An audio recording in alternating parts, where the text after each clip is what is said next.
Isso aqui é uma bomba e não é exagero. E eu pensei muito antes de fazer esse vídeo para dizer isto aqui para vocês. Eu pesquisei, eu chequei, mais até do que eu sempre faço, porque eu não queria e eu não quero e não vou exagerar em nada.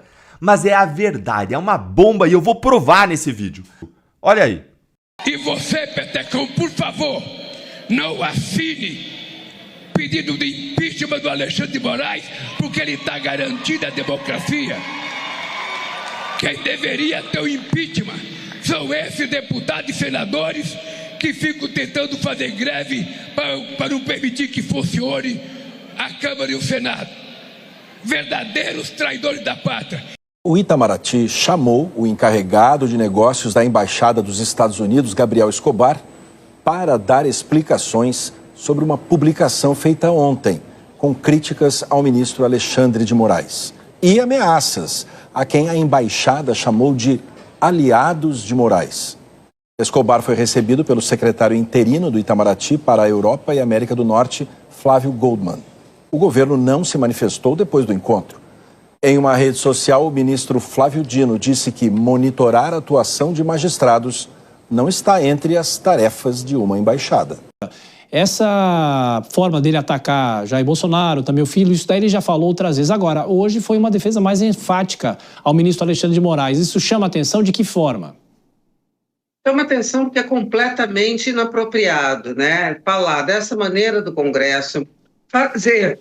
O presidente não é parlamentar, não é militante, não é candidato, é presidente da República. Num momento em que a República brasileira está sob ataque, está vivendo, a economia vivendo um risco crucial, a institucionalidade também ameaçada, não que vá haver alguma quebra, mas sendo testada, sendo confrontada. Então, um comportamento mais sóbrio do presidente, eu sei que seria pedir demais, mas seria muito mais adequado. Como pedir para alguém, um parlamentar, no palanque, além de tudo, não assinar isso ou aquilo, não fazer isso ou aquilo, presidente Lula, esticando a corda, viu que pode tirar bom proveito político dessa situação do tarifaço. Agora, se esticar demais essa corda, ela pode arrebentar.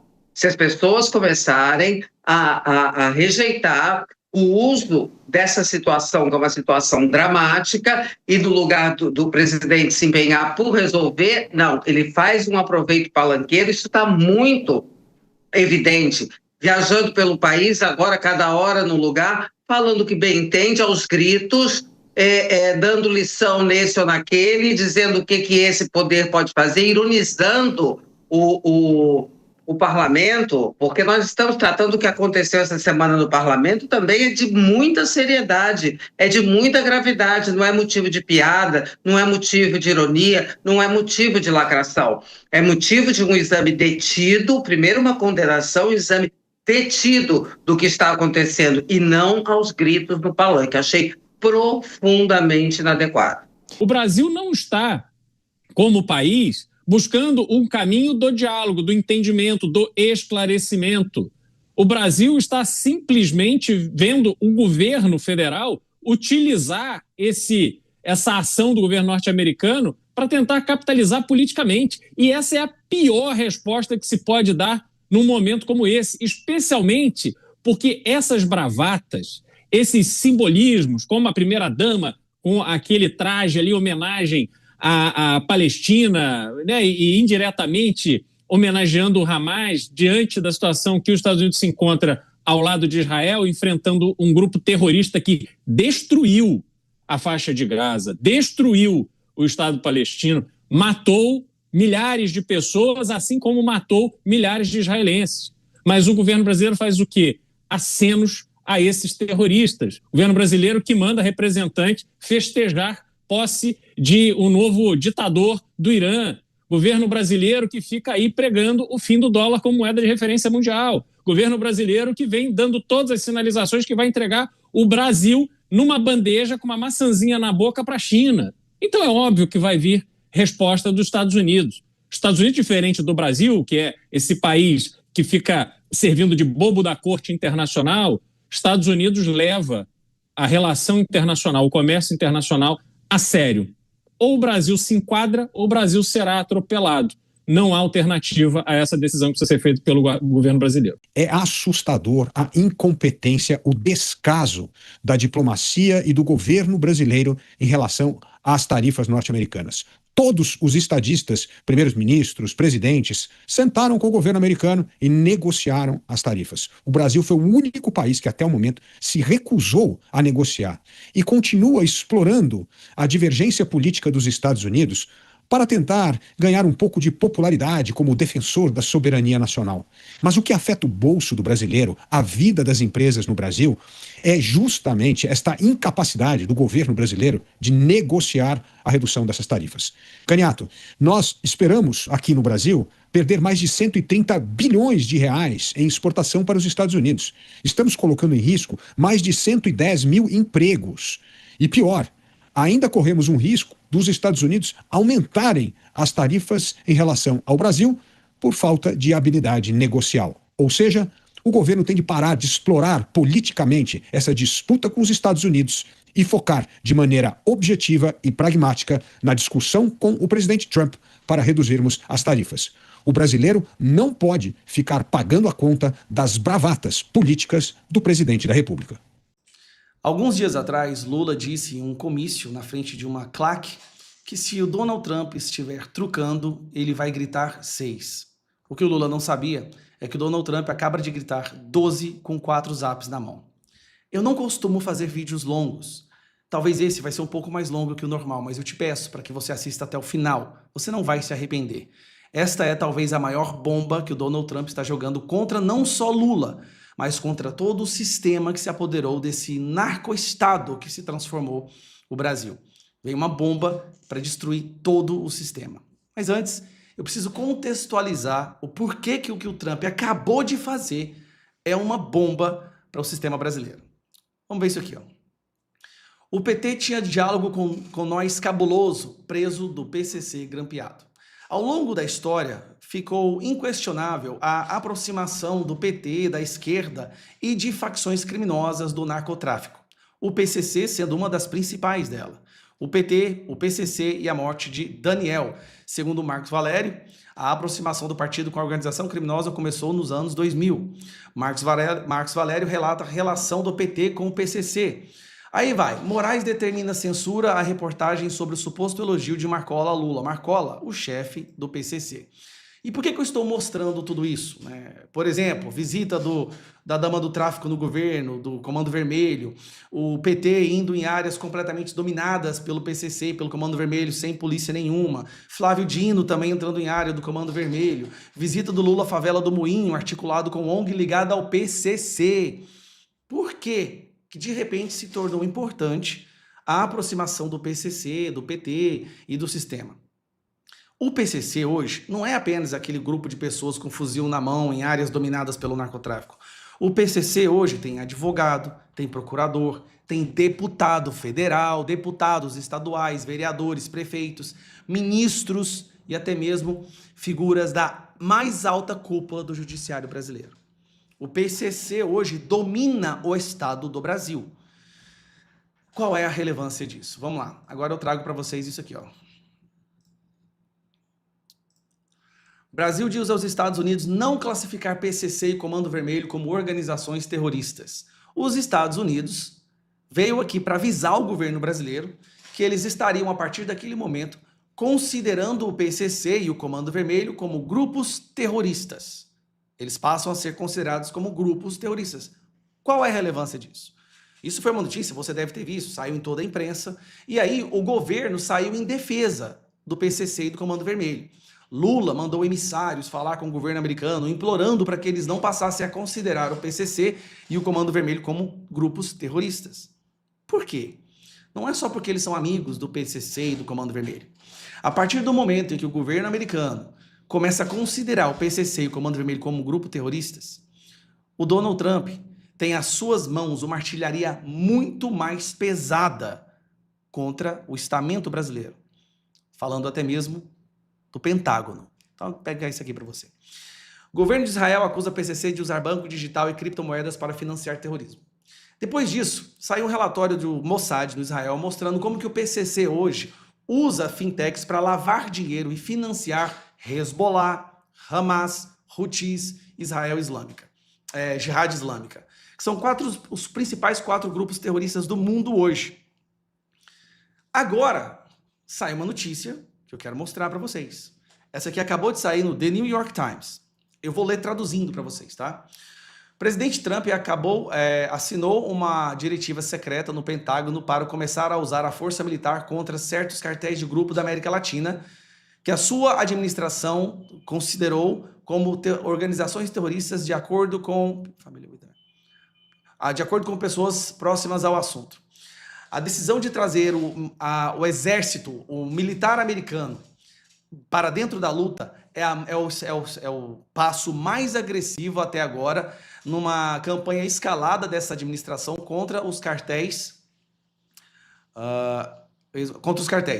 É um sinal de que o Donald Trump continua com muita vontade de usar as forças militares para executar o que primariamente pode ser considerado como o enforçamento da lei, né? Responsabilidade para curvar o fluxo de fentanil e outras drogas ilegais. A ordem provê a base oficial para ações militares diretas no mar e em território estrangeiro contra cartéis. Oficiais militares dos Estados Unidos, do Exército Americano, né, das Forças Armadas, começaram a desenhar opções para como o Exército, como o militar, as Forças Armadas poderão ir atrás dos grupos. Pessoas familiares com as conversas disseram, falando na condição de anonimato, falando na condição de anonimato, cadê o trem? Para discutir essas deliberações sensíveis. Vou te explicar agora. A partir do momento que o governo americano reconhece de forma oficial o PCC e Comando Vermelho como grupo terrorista, ele pode agora tomar ações militares direcionadas contra esses grupos terroristas, tanto no mar quanto em território estrangeiro. Ele está avisando o Brasil, a partir de agora, nossas ações militares terão a possibilidade de executar operações dentro do território contra esse grupo terrorista, que é o PCC e o Comando Vermelho, que se tornou um câncer no mundo. Nós tivemos recentemente o presidente da Argentina dizendo que o PCC já está invadindo a Argentina, o PCC já está na Europa e o PCC já tem ramificações dentro dos Estados Unidos. O Comando Vermelho, o PCC, esses grupos amigos do governo que financiam políticos da esquerda, agora se tornaram alvos do exército americano. Só para você entender a gravidade disso, sabe esses ataques cirúrgicos que acontecem em países do Oriente Médio que financiam e protegem grupos terroristas, como no Líbano, no Irã recentemente, com aquelas bombas, na Síria, esses lugares que apoiam, protegem, escondem grupos terroristas, esses governos, eles agora terão que aguentar, aguentam os Estados Unidos fazendo invasão e ataques diretos, mísseis teleguiados em quartéis generais, em áreas que são de controle desses grupos terroristas.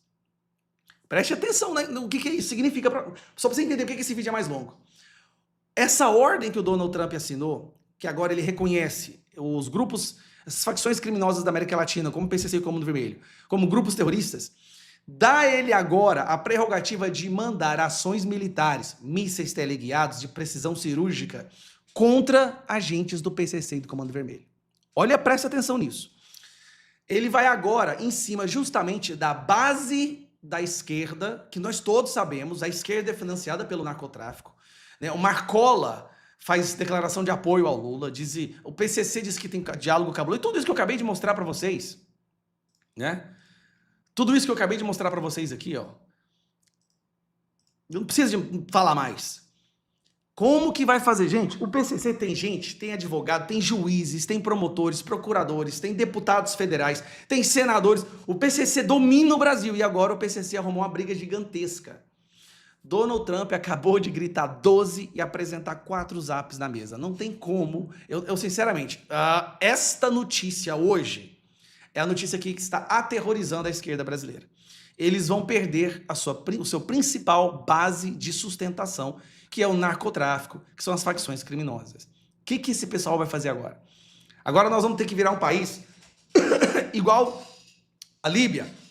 onde os grupos terroristas se infiltram, se escondem e vai aos Estados Unidos e mandam drones ou ataques diretos a esses grupos terroristas, porque esse país é conhecido como um país acolhedor de grupo terrorista. O Brasil, o governo brasileiro, passa a ser considerado um governo acolhedor de grupos terroristas. Olha a gravidade disso, gente. Cara, esse povo foi arrumar briga com alguém que vocês não estão entendendo, que não arruma briga com Donald Trump. E te digo mais, quem vai ficar morrendo de medo agora, e muito provavelmente o tráfico vai diminuir, esse pessoal vai debandar, a esquerda vai enfraquecer antes mesmo da primeira ação ser executada. Há excesso na proibição de acampamentos próximos ao Supremo Tribunal Federal? Olá, Juliana. Olá, doutor Zé Eduardo. Saudações à nossa audiência. Bom, vamos ao que diz a letra da lei. Artigo 5º, inciso 16 da Constituição Federal. Todos podem reunir-se pacificamente, sem armas, em locais abertos ao público, independentemente de autorização. Parágrafo imaginário. Exceto se o ministro Alexandre de Moraes não quiser protestos perto do seu ambiente de trabalho. Vejam, a lei brasileira é muito clara, mas, como sempre nos ensina aqui o doutor Zé Eduardo, todo direito é relativo. Nem toda manifestação política está proibida. Basta ler o noticiário. Manchete do site Poder 360. Lula e autoridades vão à Praça dos Três Poderes em ato do 8 de janeiro. E reparem bem, entre as autoridades presentes estava, justamente, o doutor Alexandre de Moraes. Isso comprova, sem a menor sombra de dúvida, que o ministro não é autoritário, como dizem por aí. Ele é apenas seletivo. Certas manifestações ele releva, outras não. Certas matérias ele permite, outras não. Certas opiniões ele tolera, outras não. E por que isso? Porque está na Constituição, pessoal. Artigo 220, parágrafo 2º. É vedada toda e qualquer censura de natureza política e ideológica, exceto a censura imposta por Alexandre de Moraes. Está escrito. É como essa última notícia agora, né? Uma coisa é um advogado de renome que já defendeu grandes corruptos e, portanto, é íntimo da corte, circular pelas dependências do Supremo vestindo bermudas. Isso é normal. Outra coisa completamente diferente é um militar condecorado, presumidamente inocente, achar que pode usar o seu uniforme das Forças Armadas durante um interrogatório. Só falta cantar o hino e rezar o Pai Nosso. Não tem cabimento. Então, as pessoas reclamam muito de supostos excessos, de penas excessivas. Olha aqui esse editorial do Estadão. Isso não é justiça. Moraes condena uma cidadã que nem sequer deveria ter sido julgada pelo STF a 14 anos de prisão por causa de uma pichação com batom num flagrante exagero que desmoraliza o judiciário. Exagero essa matéria. Afinal de contas, a gente que conhece a lei e que conhece o Alexandre já sabe. Certas pessoas ele prende, outras não. O ministro-chefe do Gabinete de Segurança Institucional do Lula, que voluntariamente abriu as portas do palácio para aqueles manifestantes, para os vândalos do 8 de janeiro, ele não foi nem investigado. Então, mais uma vez, não dá para falar em autoritarismo, mas é uma questão de equilíbrio. Algumas pessoas foram democraticamente poupadas, outras não. Teve um rapaz que ficou encarcerado por 6 meses, incluindo 10 dias numa solitária escura. Ele foi preso e denunciado por uma viagem que ele não fez, por uma reunião da qual ele não participou, por uma minuta que ele não escreveu. E tudo isso já está provado desde o início da investigação. Mesmo assim, ele continua respondendo ao processo em prisão domiciliar, impedido de dar entrevistas, censurado nas redes sociais e proibido de ser fotografado e gravado em público. E por que isso, pessoal? Mais uma vez, porque está na lei. Mais precisamente, no artigo 397 do Código de Processo Penal. Aspas, o juiz absolverá o réu desde que provada a inexistência do fato e provado que o réu não concorreu para a infração penal. Mas tem um parágrafo único, exceto se o Alexandre de Moraes cismar com ele. E quando ele cisma, Ju, é uma tragédia. Ouvir há excesso nessa proibição de acampamento próximo ao Supremo Tribunal Federal? Boa noite. Olá, Juliana. Olá, Caio. Em primeiro lugar, nós não estamos discutindo aqui propriamente liberdade de manifestação. Ninguém proibiu a manifestação. O que se proibiu é a manifestação naquele local específico. Pode fazer a mesma manifestação em outros locais. Então, vamos colocar nos devidos lugares a questão. Segundo ponto, isso pode? Claro que pode. Aliás, é bem comum. Por quê? Embora a Constituição diga que eu tenho liberdade para fazer manifestações onde efetivamente eu o deseje, desde que sejam locais públicos, sempre se interpretou isso dentro da ideia de que direito tem limites, como lembrou o Caio. Ou seja, eu posso, por exemplo, fazer uma manifestação no entorno de um hospital, de maneira a impedir que ambulâncias entrem? Não, a polícia pode simplesmente dizer, não, aqui não. Aqui você não pode fazer. Claro, porque está comprometendo outros interesses, outros valores que são igualmente importantes. Ou seja, os direitos que estão consagrados na Constituição não devem se contrapor a outros direitos. Então, eu tenho que proporcionalmente estabelecer um limite. Aqui você não pode fazer essa manifestação, mas em outro lugar você pode. Tem sido muito comum ao longo dos tempos, e portanto não há nenhuma novidade nisso, você proibir certas manifestações em certos locais. Por exemplo, eu me recordo que quando o Papa esteve no Brasil, havia um movimento que queria fechar a rua, impedindo o Papa de passar. Era uma manifestação, era não queremos Copa, era um monte de coisa. Mas eu não poderia ter isto. Então a tropa de choque ficou de prontidão, não foi necessário ter nenhum outro tipo de medida, porque o movimento conseguiu ser convencido a desviar, mas seria necessário tirar as pessoas dali, porque não poderiam fazer aquela manifestação lá, obstruindo ou colocando em risco as autoridades que estavam presentes no ato. Ou seja, na Praça dos Três Poderes é possível manifestações? Sim, sempre foi feito manifestações, até que exista risco.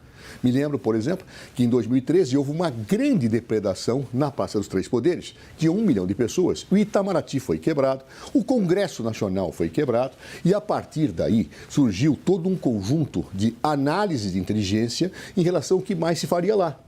Então, o que se decidiu em conjunto, o governo do Distrito Federal, o governo federal, nós não vamos permitir, nessas manifestações, o acesso à Praça dos Três Poderes. Faça em outros lugares, porque eu não poderia colocar em risco as instituições. Bem, o que nós temos no caso da decisão do ministro Alexandre de Moraes?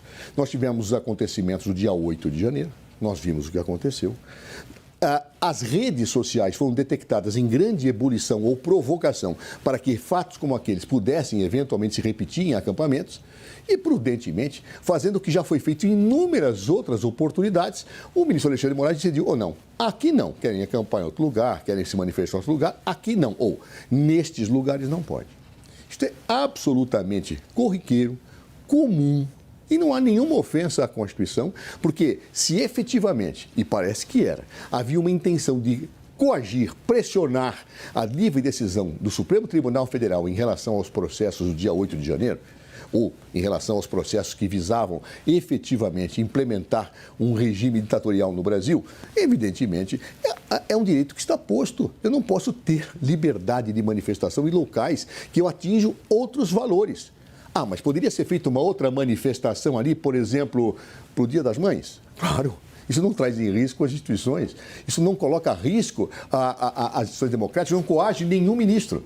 Então, não se trata propriamente de uma seletividade daquilo que eu quero faz, o que eu não quero não faz. Se trata de uma análise de segurança pública e de análise de risco que é feita pelos órgãos de inteligência policial. Por certo, a inteligência policial, que tem o dever de efetivamente informar as autoridades, detectou o movimento nas redes, viu a presença daquela situação e o risco potencial de se repetir de 8 de janeiro. O que eu tenho que fazer? Não. Porque é engraçado, porque quando se fala de 8 de janeiro, uma das questões que levantava, Juliana, era efetivamente, mas por que então deixaram entrar na Praça dos Três Poderes? Lembram-se disso? Só que agora parece que esse argumento não vale mais. Quando tentou-se utilizar isso contra o governo federal, quando era o governo do Distrito Federal que deveria tomar esta atitude. Trazer um outro ponto aqui, Caio. No Congresso, a oposição quer prioridade, já pressiona para o andamento da PEC que limita decisões monocráticas de ministros da Suprema Corte. Essa decisão que gerou polêmica, essa decisão de Alexandre de Moraes, acaba fortalecendo ou não o argumento dos parlamentares perante a opinião pública? Sobremaneira. E tem um outro aspecto dessa decisão que também é inconstitucional, que foi a ameaça de prisão caso os parlamentares resistissem à ordem ilegal de saírem da Praça dos Três Poderes por se manifestarem pacificamente. Inclusive, um deles estava com um esparadrapo na boca, fazendo uma espécie de jejum de palavras. O ponto é o seguinte, isso fere de morte artigo 53, parágrafo 2º da Constituição, que garante imunidade parlamentar a esses deputados. Então, há uma dupla inconstitucionalidade na medida. Eu queria também pontuar que como o G. Dias, o ministro-chefe do GSI, à época, aquele que abriu as portas para os manifestantes e vândalos, chegou até a servir água, né, para quem ocupou aí o prédio público, ele foi ouvido. E ele disse que havia centenas de homens de prontidão que não foram alocados para conter essa situação. Esse é o primeiro ponto. O segundo diz respeito à inteligência instantânea, que tão logo foi montado o acampamento, já removeu os parlamentares. E a gente sempre olha com certa reserva, depois que a Folha de São Paulo publicou matéria dizendo que o ministro relator escolhia os alvos e depois, por meio de assessores, buscava as provas ou a fumaça de provas ou forjava provas para tentar incriminá-los. Isso daí é de domínio público. Então a gente sempre vê isso com um certo grão de sal. Outra coisa, as pessoas envolvidas não têm absolutamente nada a ver com o 8 de janeiro. Quem tinha a ver com o 8 de janeiro já está investigado, já está censurado, preso injustamente, alguns deles, muitos deles, inclusive. Então, eu não acho que caiba esse tipo de argumentação aqui. E, finalmente, eu deixo vocês com a opinião do presidente da República, o Lula da Silva. Em 2023, ele removeu as grades ali da Praça dos Três Poderes e ele alegou o seguinte, aspas, se eu quisesse cercar o povo, não permitir que ele faça protesto, não tem sentido a democracia. Significa que quem faz coisa errada tem medo. Fecha aspas. Então essa é a visão do senhor Lula da Silva para aquelas pessoas que impedem aí a livre manifestação, a manifestação pacífica. E agora, até pegando emprestado um argumento do ministro Luiz Fux, doutor Zé Eduardo, não há que se falar em coação a juízes, porque o Supremo Tribunal, nas suas próprias palavras, opera de forma absolutamente independente. E não vai ser uma manifestação na porta do tribunal que vai coagir um juiz de direito a atuar ou deixar de atuar de uma determinada forma. Então, esse é outro ponto. Agora, o ministro Alexandre de Moraes, ele vem colecionando uma série, são sucessivos abusos, inclusive a ponto dos maiores periódicos da imprensa nacional, né, finalmente abandonarem essa unanimidade, essa narrativa hegemônica e passarem a criticar mais ativamente. Ou seja, não é só a PEC que ganha força, Ju, é a ideia de impeachment do senhor Alexandre de Moraes, que tem muito apoio popular e que já está mobilizando aí a opinião pública. Cardoso, pensando na opinião pública, essa decisão sobre o acampamento fortalece ou não o argumento da oposição contra decisões monocráticas de ministros, e o Caio trouxe agora a questão de impeachment também. Veja, eu acho que a primeira coisa que nós temos que ver é ler a Constituição com cuidado. De fato, a imunidade parlamentar está lá colocada, mas há uma ressalva expressa no dispositivo que afirma a imunidade parlamentar. Ele não pode ser preso, salvo prisão em flagrante delito. Se eu tenho uma ordem judicial e eu descumpro, isso chama flagrante delito. Então, por isso que não houve uma ameaça de Alexandre de Moraes além daquilo. É o que a Constituição diz, basta ler a Constituição. E eu convido os nossos telespectadores e telespectadoras a lerem o dispositivo mencionado pelo Caio, que lá se autoriza a prisão de parlamentares em flagrante delito. É texto da Constituição. Leiam, por favor.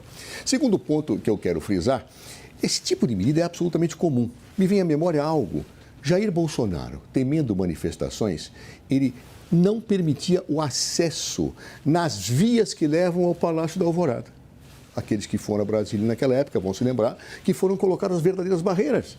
E você não podia adentrar a 2 quilômetros da via que leva ao Palácio da Alvorada. Ele podia fazer isso? Podia. Porque ele tinha análise, ao que se informava, que tinha receios de que o palácio fosse atacado. Ora, qual a diferença da decisão de Alexandre de Moraes e a de Bolsonaro? Bolsonaro dirá, não, façam as manifestações de outros lugares, não na frente do Palácio da Alvorada. Alexandre disse a mesma coisa. Ou seja, são coisas que muitas vezes, do ponto de vista retórico, se quer dar uma potencialidade que não existe na prática dos fatos historicamente consolidada. E um outro aspecto, 8 de janeiro está sendo colocado hoje nos processos que estão sendo submetidos a julgamento do Supremo? Sim, estão. Basta ler, com cuidado, a denúncia da Procuradoria-Geral da República. A Procuradoria-Geral da República fala que, efetivamente, a tentativa de abolição do Estado de Direito começa muito antes do 8 de janeiro e termina no 8 de janeiro de uma forma não bem sucedida. Ou seja, nós temos então uma situação em que, obviamente, isto está sendo discutido sim no processo de Jair Bolsonaro, está sendo discutido sim no processo daqueles que compartilham a dimensão de serem corréus com o ex-presidente da República. E por isso, então, diante desta tentativa de pressionar, de coagir o Poder Judiciário, é que nós temos a decisão tomada pelo ministro Alexandre de Moraes, que, repito, não é nenhuma novidade no direito brasileiro, não é algo que nunca se tenha antes visto na história desse país. Claro, em tempos de tranquilidade, você pode ter situações mais tranquilas. Agora, quando eu tenho situações de perigo, eu tenho que tomar medidas. Eu posso fazer, por exemplo, manifestações perto de uma usina nuclear? Não, eu tenho que guardar um certo espaço. É assim que as coisas se colocam. Eu me lembro, por exemplo, na Copa do Mundo, nós tivemos que criar perímetros em que as pessoas não poderiam efetivamente fazer manifestações para proteger as próprias pessoas que iam aos estádios. Isso era erro? Não, não é erro. Então, portanto, este argumento, respondendo à pergunta da Juliana, é totalmente, me permita a expressão, estapafúrdio, não tem guarida na Constituição, não tem guarida na vida administrativa e não tem guarida na lógica daquilo que é necessário para o exercício do chamado poder de polícia, que, por definição, é o poder que limita a propriedade e limita a liberdade das pessoas. Juliana, 5 segundos, por favor. 5 segundos. Congresso Nacional não poderão ser presos salvo em flagrante de crime inafiançável. Portanto, crimes hediondos, contra a vida, narcoterrorismo e tortura. 5 segundos? 5 segundos. Ora, o que aconteceu no dia 8 de janeiro era plenamente afiançável, a tentativa de golpe era afiançável com tentativa de assassinato escritas. Resistência à prisão não é crime inafiançável. Mas agora sou eu que estou falando. Podemos nos apartear? Se puder apartear, eu o apartearei na próxima. O que eu quero dizer é que resistência à ordem de prisão, ela é sim um delito que pode ensejar prisão se está se planejando um delito que pode ensejar situações daquela como a abolição do Estado de Direito. Parecia óbvio, são situações absolutamente conexas e justificáveis. É só registrar que é com muita tristeza que eu ouvi aqui que protestar contra perseguições judiciais e em nome da democracia se tornou crime inafiançável no Brasil. Mas vamos lá. Quando o eleitor olha para o mundo, certo? Ele vê que os novos tigres asiáticos, portanto, Indonésia, Filipinas, qual outro país que estava também, agora me fugiu a cabeça, mas ele pega também a União Europeia, suas dezenas de países, o caso da Argentina, nosso país vizinho, conseguiu uma negociação muito favorável, o Japão. Então, grandes blocos econômicos que têm, sim, os seus antagonismos com os Estados Unidos da América, já negociaram as suas tarifas de uma forma favorável. Nós estamos para trás dessa fila. E o presidente Lula coleciona uma série de bravatas, não apenas em relação aos Estados Unidos da América, ao dólar, mas ao próprio Donald Trump. Ele se referiu a ele como uma nova forma de nazismo. Então é natural que exista uma animosidade. E o que era de se imaginar é que o presidente fosse abrir canais comerciais de diálogo. E o que nós percebemos aí com a eclosão dessa crise é que o governo brasileiro não conversava com o nosso segundo maior parceiro comercial. E as pessoas perceberam isso. Não adianta querer botar a culpa nos Estados Unidos da América, que estão simplesmente brigando pelos seus interesses soberanos. Não é do interesse dos Estados Unidos da América que exista um país aqui no Cone Sul, uma das 10 maiores economias do mundo, atacando o dólar, dando apoio militar ou subsidiando economicamente países que estão em guerra, como Irã e Rússia, inclusive com oposição dos Estados Unidos. Então, é elementar. Você trata aliados, Ju, como aliados e você trata adversários como adversários. O Lula quer se colocar como um adversário e ter o privilégio do aliado. As pessoas vão ter muita facilidade de entender isso e colocar a responsabilidade aonde ela pertence. No mesmo momento que a turma da CNN conta que Eduardo Bolsonaro foi chamado para uma reunião. Eduardo Bolsonaro e o jornalista Paulo Figueiredo foram chamados pelo governo dos Estados Unidos para mais uma rodada de reuniões presidenciais em Washington, com autoridades e auxiliares de Donald Trump. Os encontros estão marcados para quarta e quinta-feira da semana que vem. E qual que é o assunto? Eles foram chamados para atualizar a situação política, a situação jurídica aqui do Brasil. Os dois, vale lembrar, não estão participando diretamente da discussão sobre o tarifaço de 50% imposto por Donald Trump a produtos brasileiros. Mas pode ser que esse assunto entre também em pauta. Pois é, né? E eu fiquei muito feliz. Ontem, Eduardo Bolsonaro postou um vídeo onde ele faz assim, ele testa os seus comentários sobre Mike Pence. O que mostra que Eduardo, ele tá atento. Ele não só fala sobre isso, como Eduardo também postou um vídeo mais curto, onde ele fala sobre a Vaza Jato, Vaza Toga 2.0.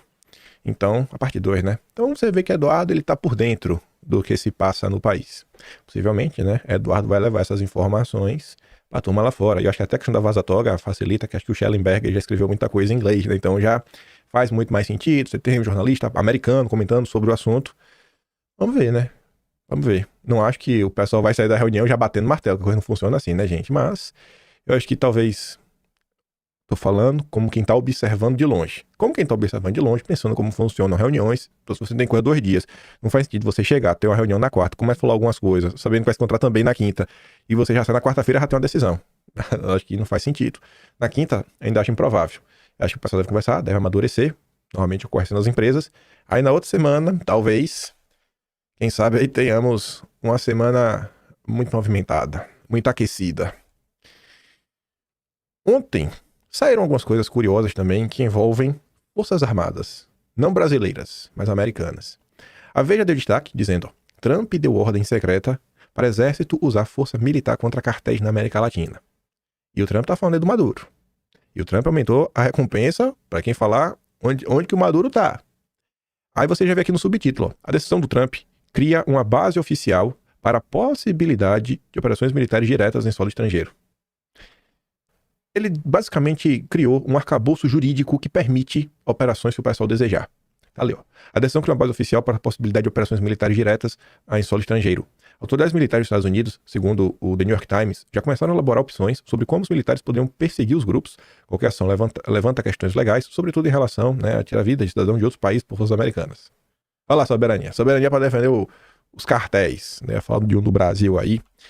Mas a gente pode até falar, né? Porque, segundo o valor econômico, Trump mobiliza Pentágono contra o narcotráfico e surpreende o governo brasileiro. Não sei porque o governo brasileiro está surpreendido. No entanto, no Itamaraty, no Ministério da Defesa, ainda que não se descarte qualquer desfecho, a avaliação é de que, por mais desmedido que Trump esteja, a máquina de conflito americana não vai se deixar mover por seus desvaneios. Bom, falando que o Trump ia vencer, o Trump não venceu. Que o Eduardo não tinha força, o Eduardo tem. Que não ia ter tarifa, teve tarifa. Que não ia ter perda de visto, teve perda de visto. Que não ia ter sanção, teve sanção. Agora eu tô falando, não vai ter nenhuma ação. Pronto. E olhando as últimas previsões e análises do Itamaraty, a grande tendência é que vai ter alguma coisa. Porque o que o Itamaraty fala acontece o contrário. Espero que não, né? O mercado financeiro não deveria minimizar a ordem do Trump, pois a medida certa ao ir além do campo militar. Essa mesma ordem do Trump e essas movimentações que vêm sendo feitas, lembre que, inclusive, vieram representantes dos Estados Unidos ao Brasil, conversar com a Ministério da Defesa e tudo mais, sobre a questão de como lidar com o PCC. Aí ela está falando sobre isso. Ao classificar cartéis como organizações que tocam o terror, os Estados Unidos elevam o nível de exigência para qualquer operação ligada a setores sensíveis, mesmo no mercado formal.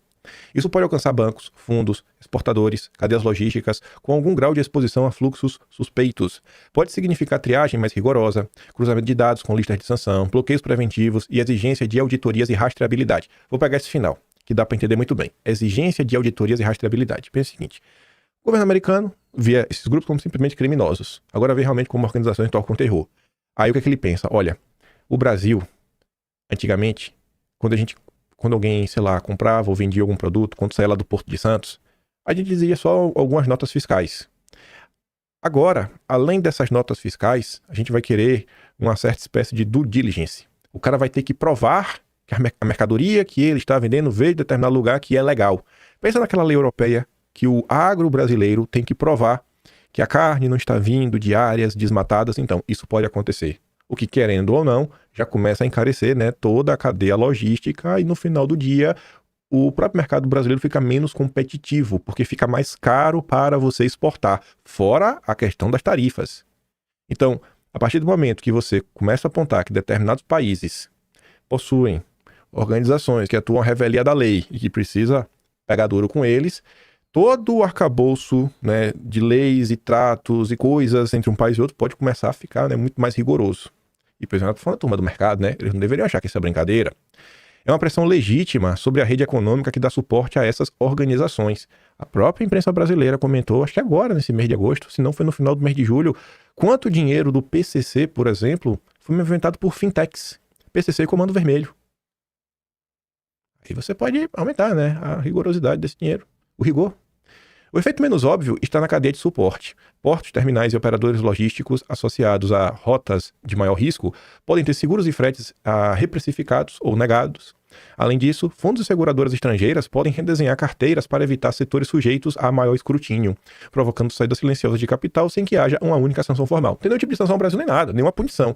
Mas você começar a fazer um escrutínio tão grande que começa a ficar caro demais e o setor deixa de ser vantajoso, o pessoal começa a tirar o dinheiro. Mas a Faria Lima olha para tudo que se passa no Brasil como uma simples questão comercial que você não pode deixar a questão política, né, impregnar. A indústria do café avalia triangular exportação com outros países para vender aos Estados Unidos, para tentar correr, né, por fora da questão da tarifa. Infelizmente, para a indústria do café é mais fácil montar contratos e operações para escapar da sobretaxa de 50% do que encarar o problema real. O Brasil passou a ser visto como uma jurisdição tóxica por causa da crise institucional. O empresariado brasileiro, em vez de tentar resolver a questão do país, não, vai montar uma mega operação.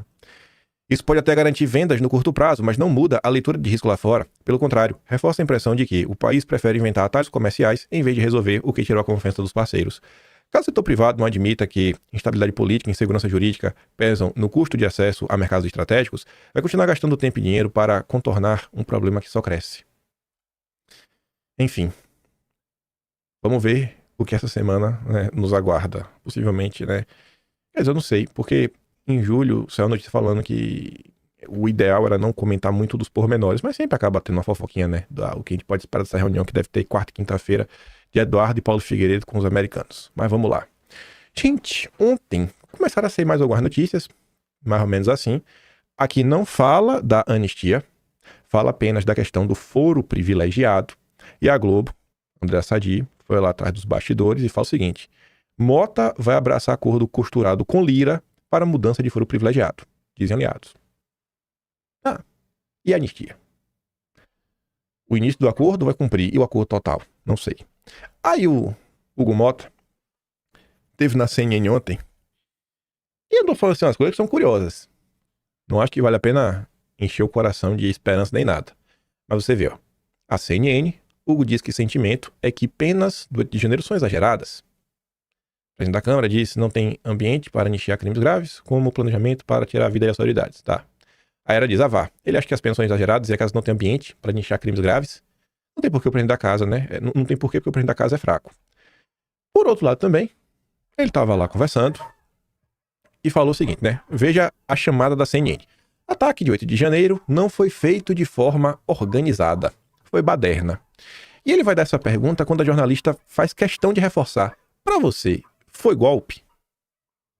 Preciso ter temperança, serenidade, equilíbrio, para que essas questões elas possam ser construídas da melhor maneira possível, respeitando a maioria da casa, dialogando com o próprio Senado. Temos também procurado dialogar com o próprio Supremo Tribunal Federal. Eu tenho tido uma boa relação com os ministros, que respeito, que entendo também o momento que o Supremo está vivendo. O que aconteceu no 8 de janeiro não foi simples, foi um ataque às instituições do nosso país. Não estou aqui defendendo o que aconteceu no 8 de janeiro, longe de mim. Foi uma tentativa de golpe, presidente? Eu vejo, Tainá, como um ataque às instituições do nosso país.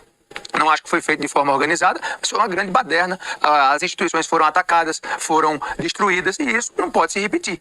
Esse é o sentimento que eu vejo dentro da casa. Como também tenho dialogado com o Poder Executivo. né, mantendo essa equidistância, essa independência, mas tenho também uma boa relação com os ministros do governo, com o próprio presidente Lula, e seguirá dessa forma o nosso comportamento, sempre apostando no diálogo como a melhor forma de resolver aqueles problemas que até poucos acreditam que o diálogo resolve, como foi o caso dessa semana. Poucos apostavam que daria certo aquela nossa construção política, e ao final eu penso que aconteceu da melhor forma possível, com os trabalhos sendo retomados, sem precisar agredir, ferir nenhum parlamentar ou nenhum daqueles que participaram do movimento que aconteceu. Esse não é engraçado, né? Nossa articulação, a gente resolveu tudo. Ele não participou da reunião. Que coisa, né?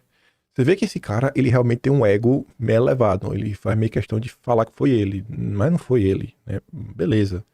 E é bem sabonete, né? Ele deixa assim no ponto que, ó, não foi golpe, mas também não sei. Enfim, melhor falar isso do que falar que foi golpe. Aí o Lauro Jardim, ontem, logo cedo, postou também que não tem como Hugo Mota não botar anistia para votar este mês.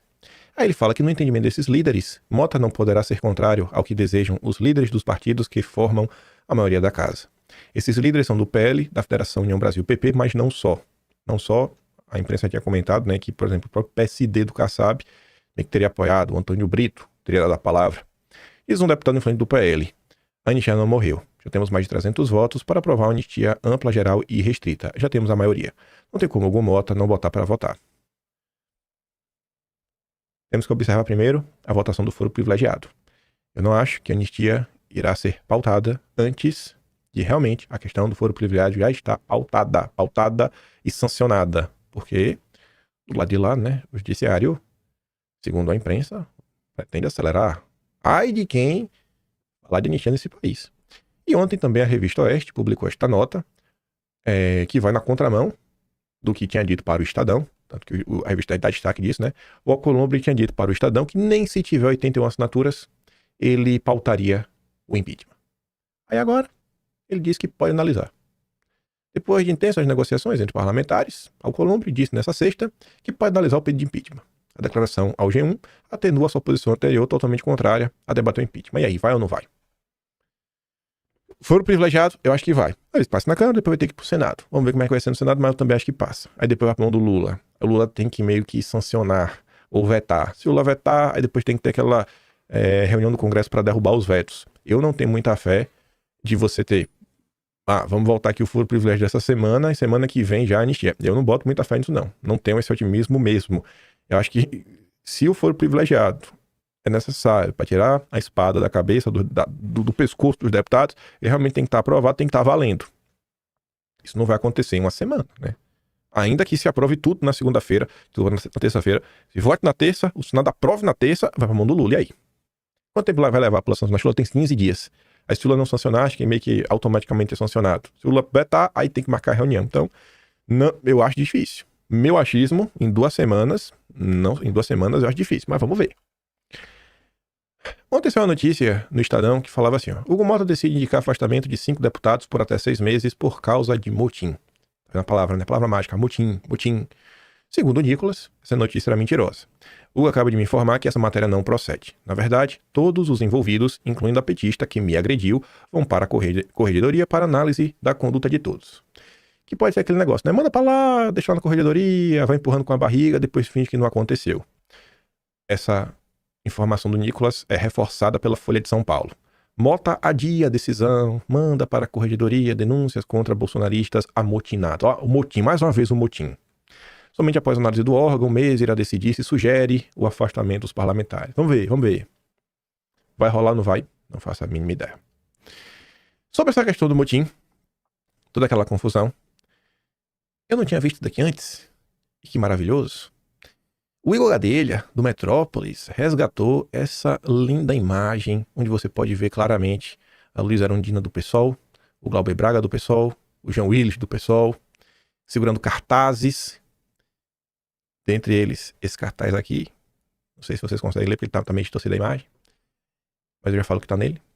A mesma esquerda que hoje critica bolsonaristas por ocuparem a mesa diretora da Câmara já recorreu a estratégia semelhante no passado. Em 2017, o deputado Luiz Erundina do PSOL sentou-se na cadeira do então presidente da casa, Rodrigo Maia, durante a votação da reforma trabalhista. E não saiu. Daqui eu tô, daqui eu não saio, daqui eu fico. O Maurício Marcon deu um zoom. Olha qual era a pauta que a turma estava defendendo. Eles não foram privilegiados. Nessa época ninguém chamou de motim. Nessa época que ninguém da imprensa falou de blindagem, quer se blindar. Não. Agora o pessoal, assim, acho que vocês têm, quem tá na direita tem uma opinião muito dura sobre a Suprema Corte Brasileira, mas agora é blindagem, agora é blindagem.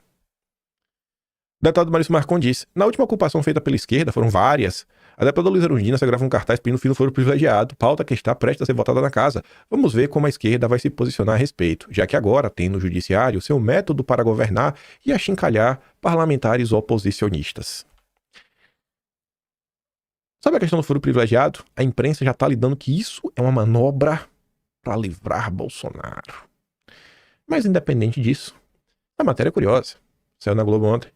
Ala do Supremo vê impacto zero de eventual mudança no foro privilegiado sobre o caso Bolsonaro. Ala do Supremo. E a Pamela deu um destaque que eu acho que faz muito sentido. Tô gostando de ver a mudança no editorial. Parabéns. Antes, falaria no geral. Ministros do Supremo. Agora é uma ala, né? Parece que não existe aquela unanimidade que existia antes, né? É o que ficam dando a entender. Ontem eu passei por uns comentários que eu achei bem curiosos. Um foi esse aqui do Danilo Thomas, ele explicando aí o que se passa no Brasil. Na verdade, deixa eu ver, esse aqui acho que faz mais sentido. Bota esse aqui primeiro. A direita conseguiu politizar a questão judicial de um jeito que a esquerda nunca conseguiu. Comparando, Reinaldo Azevedo diz que Lula agiu bem ao buscar a via judicial e se entregar. Não. Uma pessoa jamais deve se submeter a um poder arbitrário. Submeter é legitimar esse poder arbitrário. E aí o Danilo Thomas recebeu 2 comentários. O primeiro perfil deixa bem claro, né? Trabalhistas, até com bandeirinha ali da Palestina. O segundo perfil também tem um perfil mais, sei lá, cirista, brisolista. E ambos enxergam Lula da seguinte forma. A submissão do Lula era parte do acordo para voltar depois. Todos cumpriram sua parte. E outro diz a mesma coisa. Essa submissão garantiu sua soltura posterior. Segue o jogo. E aí, quando você olha por que a esquerda se transformou, aí o Danilo Thomas fala o seguinte: houvesse boa ciência política no Brasil, estudo sério, realmente entender os fenômenos, se estudaria o arco ideológico da esquerda na Nova República, de força progressista a força reacionária. E o que é que ele quer falar com isso? Aspas. Não tem como ser uma força reacionária. E ele fala, tem sim, como qualquer grupo político. O Danilo Thomas não vai traçar ser reacionário como ser conservador, ser de direita. Tudo depende de como você se comporta frente às circunstâncias. E aqui ele explica. Como uma força política que nasce da oposição à ditadura, torna-se ela mesma uma força baseada no recrudescimento de penas, na censura, na perseguição judicial e no fortalecimento do Estado perante o cidadão. É isso que ele está tentando falar. Como que a esquerda saiu de opositora da ditadura para a ditadura? De vez desse fenômeno. Eu acho que tá fácil de entender que são seus agentes. Mas tem realmente assim, uma linha do tempo com os principais pontos. Seria algo interessante para ser feito, né? Mas que, obviamente, nenhum dos cientistas políticos brasileiros, as universidades vão fazer. Porque todos, né, sentam no colo do Lula. Nosso companheiro da tropa também, Castanhos, fala o seguinte. Monark perdeu a conta por entrevistar o argentino que falava das urnas. Mulher de 25 anos está oficialmente exilada na Europa por chamar a pessoa eleita de homem. Uma feminista, inclusive. Bolsonaro se imposta em rede social. Quem diz que o Brasil não tem censura é um tremendo canalha. Esse fenômeno não é majoritário, mas as pessoas vêm abrindo os olhos para o que se passa no país. E aí, no âmbito destas confusões, inclusive no Congresso, a gente comentou ontem sobre a matéria, saiu até no Metrópolis, do Valdemar e todo o seu empenho em sabotar as coisas, em jogar contra. Essa daqui da CNN não vai falar do Valdemar ainda, mas vocês vão entender porque eu já estou falando do Valdemar. Escute isto daqui. Olha, vamos agora com mais uma apuração. O deputado federal Eduardo Bolsonaro disse que avalia sair do Partido Liberal, o PL. Ele não está satisfeito com a legenda e me disse que já deixou a percepção clara ao presidente do partido, Valdemar Costa Neto. Segundo o deputado, a saída pode ser avaliada até o mês de março do ano que vem, quando acontece justamente aquela janela para poder fazer troca de partido. Eduardo Bolsonaro disse que pretende colocar alguns projetos em prática, mas que não tem apoio da legenda. Um desses projetos é um incentivo a brasileiros que vivem fora do Brasil a tirarem o título de eleitor. Eduardo está nos Estados Unidos desde março e não tem data definida para retornar ao Brasil. A CNN entrou em contato com Valdemar Costa Neto, presidente do Partido Liberal, e aguarda uma resposta. Será que é verdade? Gente, ó, o Léo, esse belo rapaz de olhos azuis. Vou ter que falar pra você ver esse cara aqui, ó. Tá ruim, eu mando lá no Telegram. O vídeo de ontem do Polon que eu falei que ia mandar no Telegram, eu só mandei de madrugada. Nas últimas horas aí, então me perdoe mesmo. Me passei. Minha família tá aqui, né? Eu terminei de fazer o vídeo, fui lá ficar com eles, aí esqueci. Me perdoe, perdão meu. Mas eu mandei lá o vídeo do Polon. Corra lá e assista.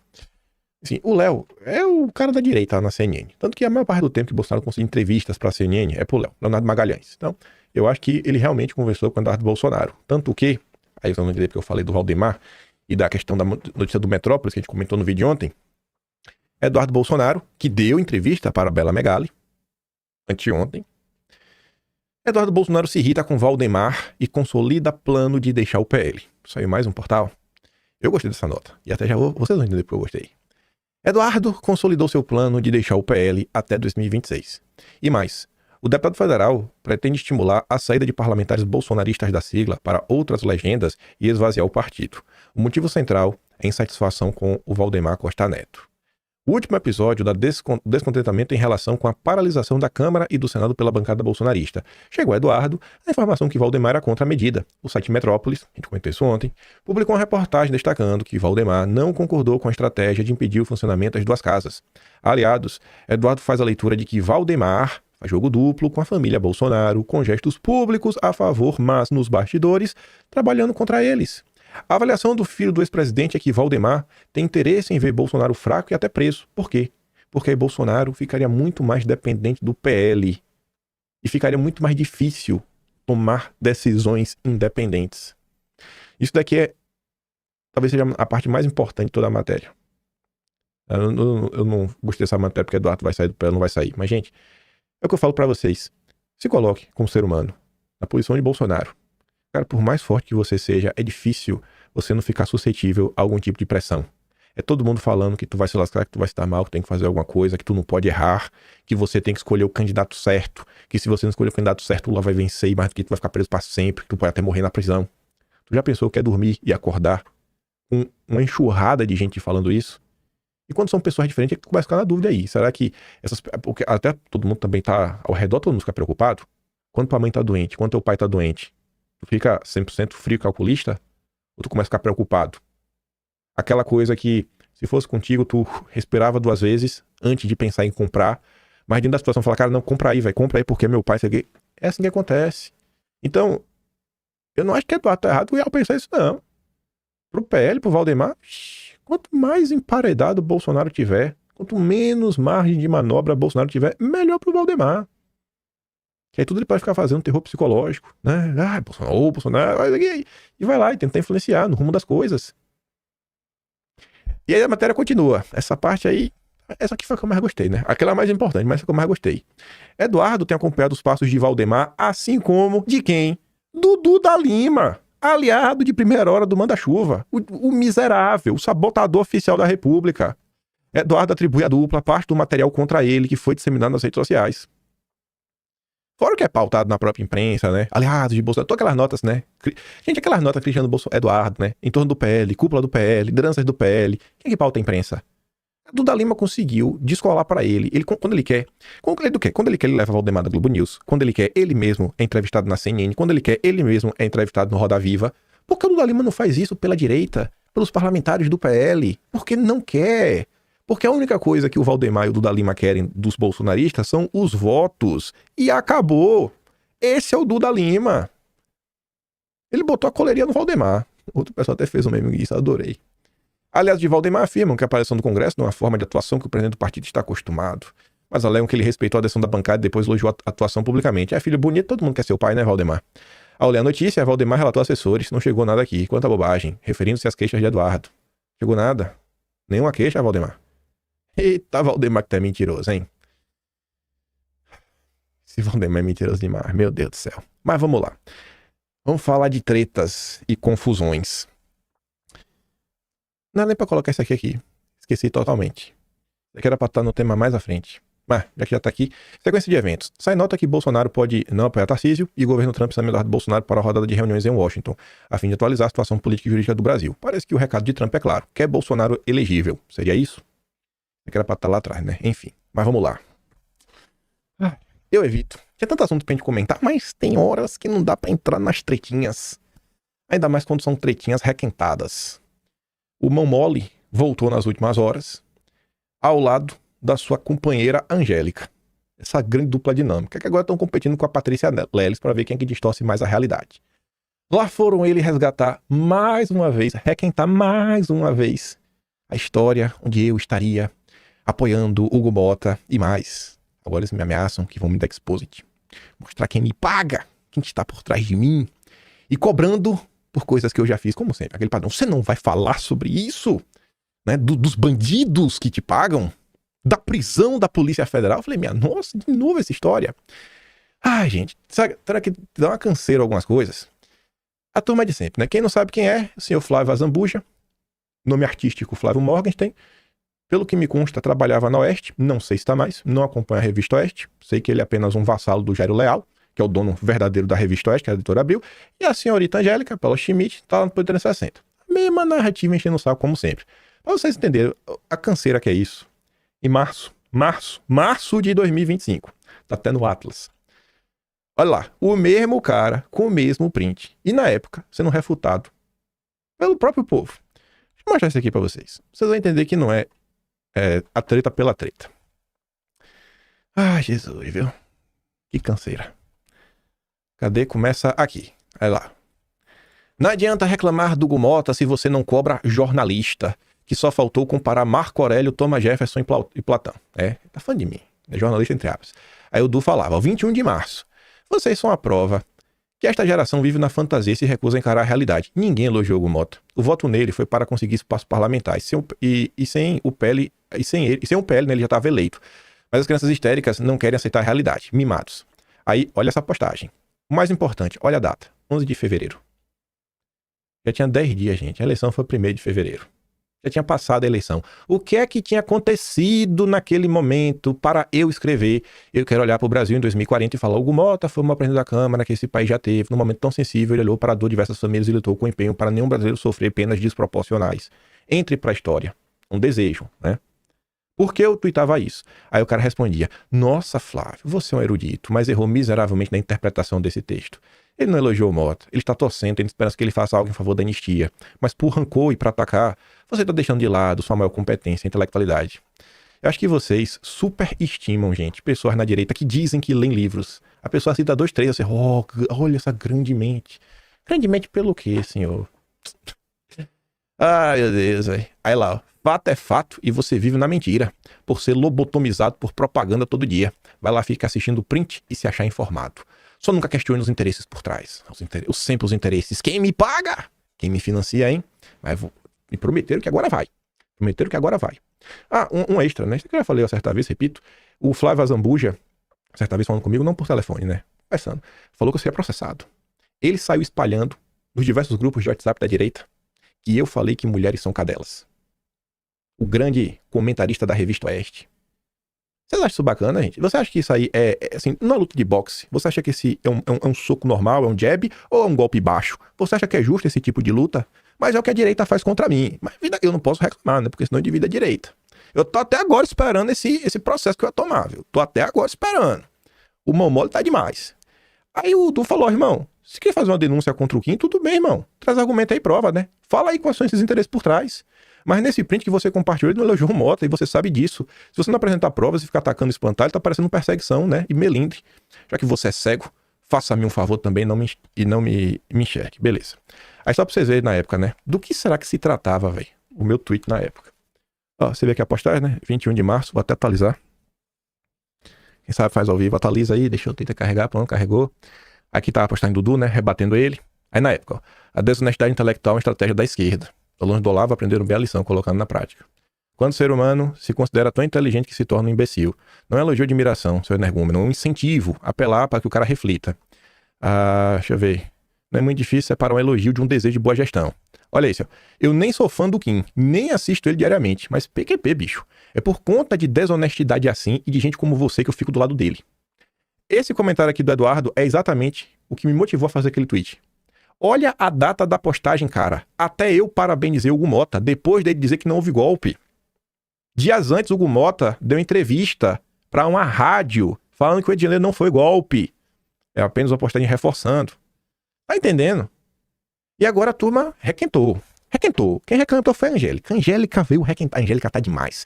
Ela não superou o fato que eu mostrei que ela não entende o básico de como funcionam as comissões, né, no Brasil e na Câmara. Mas vamos voltar.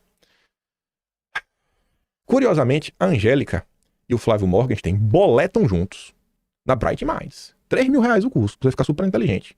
Você quer ficar inteligente como eles, mentes brilhantes, R$3.000. Né? Não sei qual não tem interesse oculto aqui. Eles são mentes brilhantes. Eu não. Né? Aqui é coisa que você vê de junho, que o pessoal comenta nas redes sociais, né? É curioso, todo mundo que me critica por mesma coisa, velho, tá todo mundo boletando. E eu aqui, né, recebendo dinheiro da Rússia, do Dugin, do Arthur. Manter esse print na mente, né? Dias atrás, vocês veem, eu não posso falar do Partido Novo, né? Não posso falar do Deltinha, que a turma entra em campo. E eu acho isso muito curioso. Você vê, ó, eu falava, se Daniela Lima gritar fora Lula e defender o Deltinha, já o Partido Novo arruma um bico pra ela nas mídias de direita, porque é isso que acontece hoje em dia. As mídias de direita estão de joelhos pro Partido Novo. É muito fácil de prestar atenção nisso daí. É só ver quem vai, sabe, os parlamentares, convidados, são filiados ou não, como eles abordam esse assunto. Quem tem olho já percebeu há muito tempo. Aí o cara tá ali, né, meu Deus, que retardado monomaníaco. Deve ser muito orgânico ter um comportamento desses. Pois é, eu não posso falar do Partido Novo. Aí a amiga dela trouxe ontem essa grande denúncia. O cagão do Kim Paninho me bloqueou. Bloqueei dias atrás, quando você começou a fazer postagens que eu sou pago por pessoas, que o Carlos Bolsonaro me paga.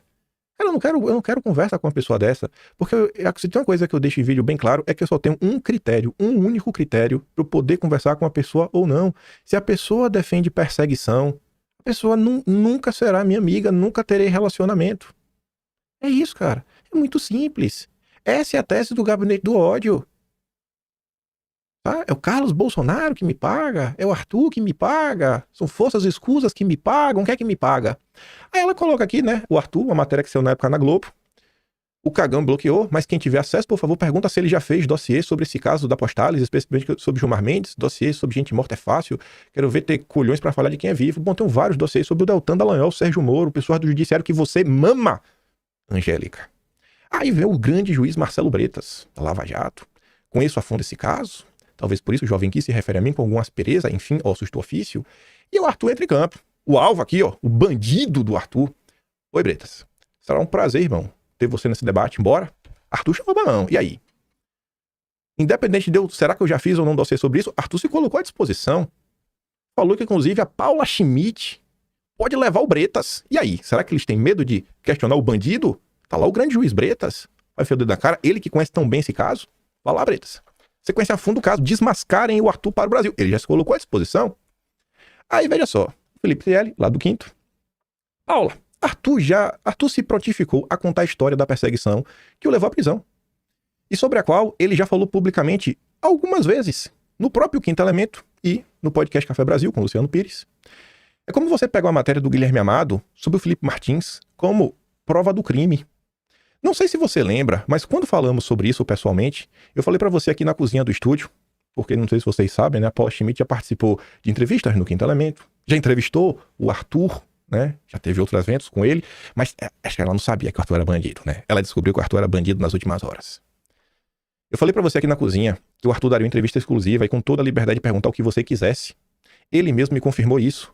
Mas você prefere ouvir difamadores. Vindo de você, isso foi uma baita decepção. O ódio ao Kim te cegou. Pior é que eu sei de onde essas acusações partem.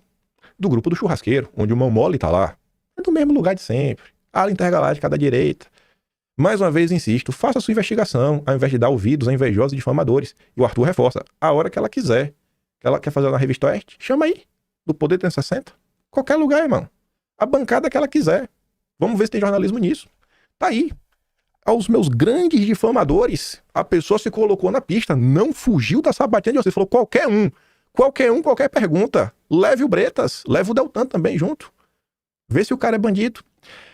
Não vai fazer dossiê sobre isso. Parece que sou eu ali, né? Parece. Tem 2 horas ali de conversa, conversando sobre o tema. E que eu tenho alguma obrigação de fazer? Eu teria a obrigação de fazer isso. Se o Arthur me pagasse, aí eu fazia um dossiê para defendê-lo. Simples assim. Aí o Grilo diz, né? Confesso que, à primeira vista, quando começaram com a exposição do Arthur, fiquei com o pé atrás. Porém, quando soube que no passado ele tinha um projeto em andamento para uma nova bolsa, eu imaginei o que tinha acontecido. E sem conhecer o relato completo desse vídeo, de que passou pela máquina moedora de carne do sistema, que só assisti hoje, sistema financeiro, mídia, política, órgãos regulatórios, judiciário, recomendo que assista um vídeo completo como funciona a parte dessa máquina e por que certos setores precisam ser incomodados para que mudanças profundas aconteçam no Brasil. Estamos num conflito, não é nada bonito. Link completo, colocou lá. Assiste lá, velho. Aí eu fico de cara, porque essas coisas começam na rede social e eu vou deixando. Vou deixando. Essa difamação não começa agora. Ela foi até no Ricardo Feltrin, mês passado, até um mês. Passou os últimos 15 minutos difamando, mandaram na época. Eu falei, não, velho, deixa lá. Fique até quieto. Só que a coisa vai crescendo. Na hora eu perco a paciência. Quando eu perco a paciência, eu tenho que rebater. Aí veio só isso daqui, ó, que também teve no mesmo caminho. E que me deixa relativamente chateado conforme as coisas vão acontecendo. Pera aí. Deixa eu ver. Isso aqui eu nem botei no vídeo. Calma que a gente vai falar do seu Bretas. Né? Que ainda tem mais coisas.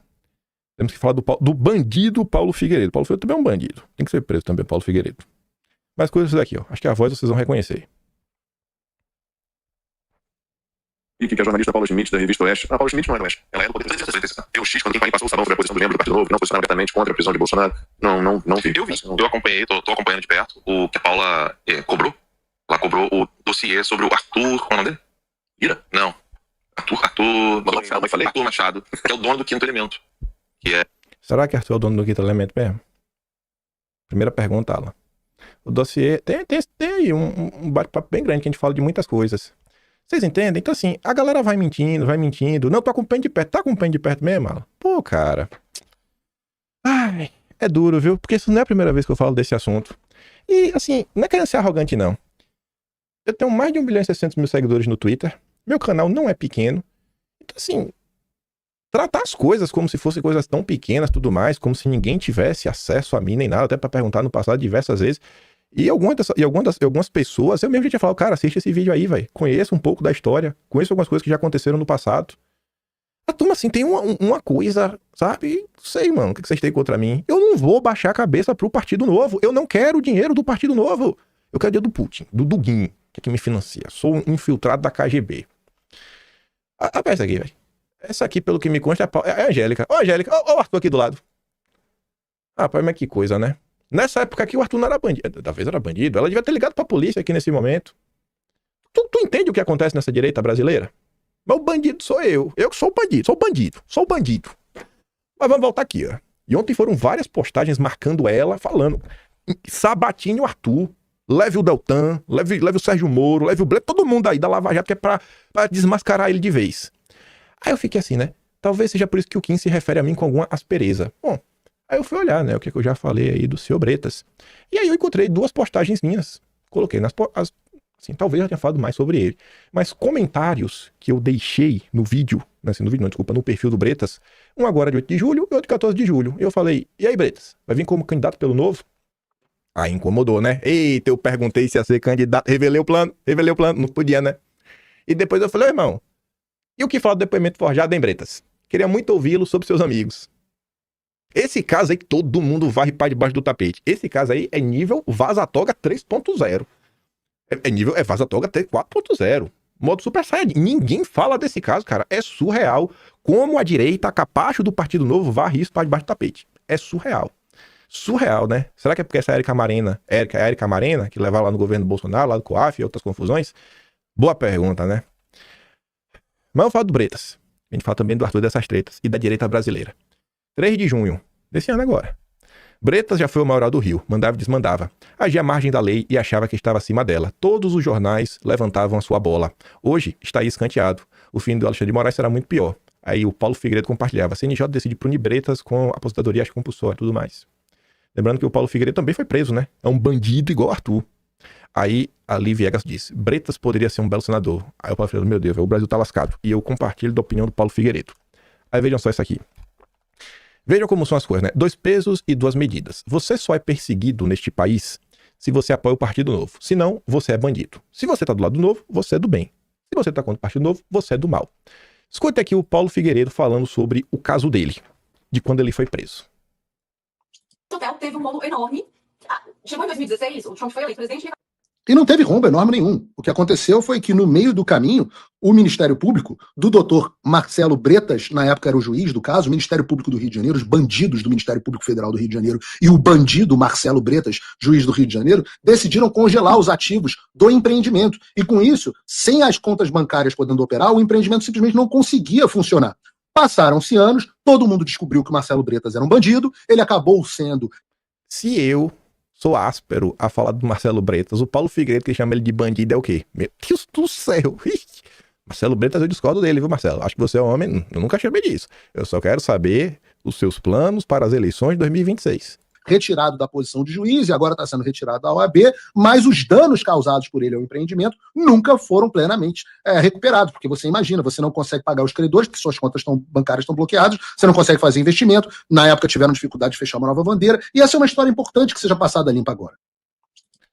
Aí calma, aí vem a parte 2. Para depois, qual foi o resultado? Depois decidiram pelo trancamento da ação penal. Só para explicar para vocês o que é trancamento. Trancamento foi a mesma coisa que fizeram na ação do Arthur. Da ação penal. Trancamento da ação penal é quando a justiça decide que você sequer deveria ter sido acusado. Não havia elementos para a ação penal ser levada adiante, não deveria ter sido acusado. É mais do que ser inocentado. Não é que avaliaram e chegaram à conclusão que eu era inocente. Chegaram à conclusão que não havia elementos mínimos para me acusar. Porque o próprio delator, na época, disse, não, Paulo Figueiredo realmente não lidava com isso, Paulo Figueiredo só lidava com o Trump. Eu passei 2 anos tendo que me apresentar no consulado brasileiro de Miami, e é por isso que é impossível o Alexandre de Moraes dizer que eu estou em local incerto e não sabido. Afinal, diante da Justiça Federal brasileira, eu me apresentei durante 2 anos, trimestralmente, religiosamente no consulado brasileiro de Miami. Fiquei impedido de viajar internacionalmente, sofri todas essas coisas para no final a Justiça brasileira virar e falar assim, foi mal aí, cara. Foi mal aí, cara. O mesmo caso do Arthur. Ainda tomaram a empresa dele. A empresa do Arthur era tão ruim, que quem comprou foi um fundo soberano, né? O Mubadala, que é uma nova bolsa de valores no Brasil. A gente já comentou sobre isso em janeiro. Aí, só para responder algumas coisas que foram abertas, né? Não, é um maníaco, né, do Contra o Partido Novo. Não posso falar dos chefes do Flávio Morgenstern, o Azambuja, né? O Deltan. Aí você vê, velho, como são as coisas. Olha isso aqui, velho. 16 de janeiro de 2020. O Moro nem tinha saído do governo. Deltan dossiê Dallagnol, as ligações entre o novo MBL Livres e empresários e o Renova BR. Tu tá entendendo? Sabe? De quando eu tô comentando do assunto? É um negócio que é surreal. Em 2021, o Bolsonaro grava um vídeo falando com o Deltan Dallagnol, um dossiê que eu fiz na época dele do Moro. Aí na época a Brado Rádio gostava de mim. Na época toda essa turma gostava de mim. Porque na época não tinha necessidade de destruir Bolsonaro. Tava bem óbvio que Bolsonaro seria o candidato à reeleição. Então não adiantava romper com ele. Aí, postagem da época, né? Enfim, quem eram os defensores do Deltan, né? E quem falava mal do Deltan. Na época, inclusive, o Orlando Gil falava mal do Deltan. A Sarita se referia à milícia tucana, que é convencer você de que apoia a Lava Jato, o combate à corrupção e o Deltan significa necessariamente defender sua indicação para a PGR. Até o Silvio Grimaldo estava contra. Aí na época o Silvio Grimaldo também gostava de mim, nesse vídeo. Aí várias postagens do Momole, que em determinado momento me acusou de nunca defender o Felipe Martins. Aí lá foram pessoas mostrar que é mentira, né? Aí eu estou esperando o dossiêzista falar um A favor de Felipe Martins. Aí o pessoal mostrou links de vídeos meus falando do Felipe Martins, prints, deu falando do Felipe Martins. Aí eu fui lembrando em vídeo dos Atlas. Todos esses Atlas têm capítulos dedicados ao Felipe Martins. E o Atlas de março de 2024, eu uso a matéria dele para defender o Felipe Martins. Você não vai falar um A do Felipe Martins? Cara, eu falei vários As. Até a tua matéria do Felipe Martins eu usei. Enfim, aí o Arthur, isso em janeiro de 25, ele comentava sobre a empresa dele, que recebeu inclusive uma carta do Congresso americano recomendando a empresa como um bom ativo de investimento, né? Mas é surreal, velho. Por quê? Porque como não reza a cartilha, não presta. Como não reza a cartilha, não presta. Aí eu fazia depois o quê? Era o Canguru e o Velho Testamento. Eu mostrava a opinião de pessoas na época do Velho Testamento. O que Constantino pensava de mim, o que Weintraub pensava de mim, né? A postagem que ele fez que ele apagou. Não foi, Constantino? Ah, Jesus.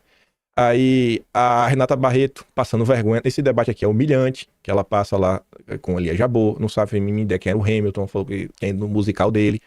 Aí compartilha mais uma vez a questão do Arthur. Aí quando alguém tenta falar, cara, fala assim, irmão, isso é barca furada, véio, a história não é bem assim. Não, a história é furada. A história é furada. Quem não reza a cartilha liberal é bandido. O Kim Paim é bandido. O Arthur é bandido. O Quinto Elemento é bandido. Todo mundo é bandido, pô. Todo mundo é bandido. Todo mundo é bandido. Bom só eles. Sabe? Ai, é de doer, viu, velho? É de doer. É de doer. Aqui porque eu dei um RT foi lá da Chilique. Pois é. Constantino me ataca, inventa coisa tipo isso daqui, ó. Sujeito passa o dia detonando conservadores e liberais, recusa-se a omitir uma só crítica ao Alexandre e o Supremo. Vibra com a vitória da Alcolumbre. Eu vibrei. Aí o cara tá aqui, ó. É a agenda do dono dele. Pronto. É difamação atrás de difamação. Mas eu registrei pra posteridade, pra lembrar. Lá atrás, as difamações, né? Cadê? Eu tenho um meme lindo aqui que fizeram. Olha eu sendo enrabado. Estou sendo enrabado pelo centrão de duas cabeças. Pronto. Tá vendo, né, como são as coisas, né? E aí de mim que eu não posso rebater, não. Tenho que ficar calado. Aí esse dia foi muito louco. Fui atacado por ir no Brasil Grande, pelo Rodolfo Loreto. Aí eu falei, irmão, vai lá ouvir o que eu falei. O que é que eu falei lá? Deixa eu ver se eu botei aqui. Eu coloquei. Esse recorde aqui, eu tô defendendo o Terça Livre. Foi fundado pelo Rodolfo Loreto. O cara nem parou pra ver o que eu tava falando, porque ele achou que eu tava falando. Eu não podia participar disso aqui, não. Ah, Jesus, velho. É de doer. Aí eu acabei ganhando até Não, esse aqui foi de janeiro? Não, esse aqui foi de fevereiro. Fevereiro de 2025, foi mal. Eu acabei até ganhando o iBest aí no meio dessa confusão. Enfim, né? Me perdoe aí. A gente podia estar comentando de outros assuntos, mas é tanta gente falando tanta coisa que vez eu tenho que rebater, né? Passa a semana toda apanhando, tirar um diazinho pra gente rebater uma galera, né? Prometo não voltar. Dá mais uns 2 meses aí, deixar eles me batendo por 2 meses. 2 meses apanhando, aí eu volto. Falo um vídeo de novo. Eu não posso, tenho que apanhar calado. Ah, meu Deus do céu, velho. Não vou apoiar o Partido Novo. Não adianta. Já tentaram de tudo. Já botaram pra eu ter uma funicol com o Christian Lobauer, que tá presidindo o Partido Novo de São Paulo. Vou ler mil uma coisa. Já viu o Girão me ligar mais de uma vez, Godô. Vai passar 3 horas no telefone, de falar. Não vai, velho. Mas não vai. Não adianta. Não adianta. Sabe? Ai. E é isso, velho. E o canal? E o canal não dá nada, não dá porcaria nenhuma. Somente um clickbait no início pra todo mundo ficar assim, e aí, é isso aí, vai continuar aqui, dia sim, dia também. Vocês querem brigar, velho? Eu gosto de brigar, então a gente briga também. Brigamos. Não... Tem uma coisa, que sem querer ser arrogante também, algumas pessoas até já me falaram isso também, de reconhecer. Querendo ou não, gente, o meu canal, aos trancos e barrancos, eu não cheguei aqui sozinho, óbvio. Até quem aparece em vídeo me ajudou a chegar aqui, me apresentando coisas, me ajudando, né? Seja postagens que eu vou trazendo, que eu vou lendo, que eu acho relevante. Poxa, coisas que eu vejo vou trazendo, que, pô, isso aqui é bacana. Mas se a pessoa não fizesse, eu não tinha talvez material pra falar em vídeo. Mas o meu canal, assim, eu crio ele, aí o Lilo Vlog compartilha o vídeo. O primeiro vídeo que foi sobre política, foi o 4º vídeo desse canal. Aí eu chego a quase 1000 seguidores. Esse pra mim foi o compartilhamento mais importante de todos. Se o Lilo não tivesse compartilhado já no primeiro dia ali, primeiro vídeo, primeira tentativa, eu não sei se eu teria continuado. Aí o canal foi crescendo devagarinho, chegou em 1000 e pouco. O ClickTime compartilhou, o Mário Fagundes me descobriu. Virou meu amigo, o Mário Fagundes, na época de um canal de 40 mil inscritos. A gente começou a fazer umas coisinhas e o canal foi crescendo. E de lá pra cá, cara, não teve apoio de nenhuma grande mídia, nenhum grande nome. Foi, sabe assim, crescimento constante. Olha, 8 mil, 10 mil, coisa. Quando cheguei em 20 mil, teve meu primeiro cancelamento. Na época era o Fernando Melo, do Conexão em Política. Falou 1001 coisas. No dia do meu aniversário, eu bati 20 mil, ele me cancelou, aí caiu por 19 e pouco. Naquela época eu olhava números. Hoje eu não olho mais, porque me dá ansiedade. Aí depois foi crescendo, paulatinamente, no mês de janeiro, fevereiro, março. Aí quando cheguei em abril, chegava mais ou menos a 100 mil seguidores. Sem compartilhamento de ninguém, recomendação de ninguém. Aí quando o caso do Moro vem e roda, aí, não pode falar de ninguém não. Aí o professor Olavo me descobriu no último, 31 de dezembro de 2019. Não, ele fez uma postagem dia 1º de janeiro de 2020. 1º de janeiro me agradecendo, me dando um feliz ano novo. Ganhei. Eu falei, rapaz, esse ano é meu. Esse ano é meu. Já foi. Até hoje, eu print salvo, lá no Facebook. Aí foi crescendo, de lá pra cá. Aí o Moro saiu, ganhei vários seguidores. Falando tudo que eu queria falar e não falava, pra não dividir a direita. Aí pulou quase 400 mil, depois foi crescendo, 500, 600. Aí quando tava de 600, aí teve uma vez que foi uma atacada, aí foi uma atacada de uns 100 mil seguidores. Que é aquele vídeo de Bolsonaro em 2021. Não assistam esse vídeo e compartilhem. Pegou mais de 1 milhão de visualizações. É o vídeo acho mais visto, não sei se tem outro, mas eu acho, eu não olho os números mesmo. Talvez seja o vídeo mais visto do canal. Por causa da época. E foi. Você me vê indo pra algum lugar? Você me vê mais indo em canal pequeno. Que me chama, eu vou na maior boa vontade. Do que conversar com os bambambãs da direita aqui? Pra mim, eu tô cagando pra eles também. Assim, eu cheguei aqui, irmão, sem dever nada pra ninguém. Não vou bater continência pra vocês. Não quero fazer parte do clubinho do livro. Lá atrás, não aceitei, nem quis, na verdade, tem interesse lá da livraria do Silvio Grimado. Davi não tem interesse também. Não vou entrar pra patota. Me cancela. Eu vou voltar aqui amanhã. E é isso aí. Não devo satisfação pra nenhum de vocês. Seguirei batendo no Partido Novo.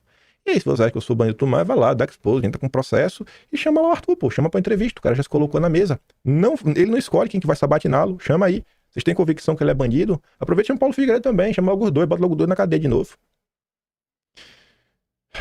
Vou mandar o vídeo. Tem um vídeo pra mandar hoje? Dos que eu me dei play, acho que nenhum foi muito interessante nem nada. Se tiver, eu vou olhar aqui de novo, mando lá no Telegram. Se você gosta do meu trabalhinho, quiser dar um pouco mais, pode estar membro do canal, tem um botão de valeu, tem um Patreon na descrição e tem um Atlas Brasileiro. Kimpaim.com.br. O único registro da história do Brasil de janeiro de 2003 pra cá. Ninguém mais fez, né? Ninguém mais fez. Clube é o louco, com a tia do Zap. Minha mãe, Gabriela Teixuga e a Mari fazer. Tamo aí. Grande beijo e abraço, tamo juntos. Vejo vocês amanhã. Fui!